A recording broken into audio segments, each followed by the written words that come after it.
John Prats balak ipasok ni Coco Martin sa FPJ's Batang Quiapo. Posibleng magbalik acting na sa serye.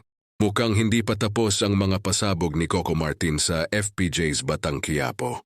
Patapos nga ang sunod-sunod na pagpasok ng mga bagong karakter sa serye, usap-usapan naman ngayon na gusto raw ni Coco na isama si John Prats bilang isa sa mga bagong mukha ng palabas. Hindi lingid sa kaalaman ng mga kapamilya fans na si John Prats ay co-director noon ng FPJ ang Probinsyano. Pero ayon sa mga nakakaalam sa loob ng production, matagal ng plano ni Coco na ipasok si John bilang isa sa mga karakter dahil naniniwala siya na malaking dagdag energy ito sa kwento.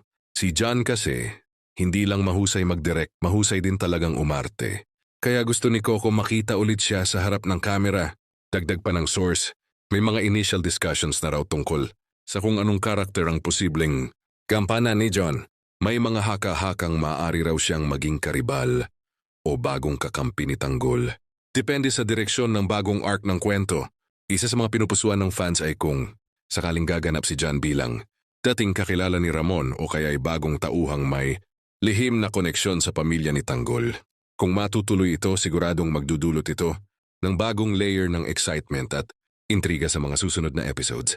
Hindi rin naman ito malayong mangyari dahil sa solid na samahan ni Coco at John na nagsimula pa nung ang Probinsyano days. Pareho silang hands-on sa mga eksena at parehong pursigidong maghatid ng dekalidad na teleserye sa mga kapamilya.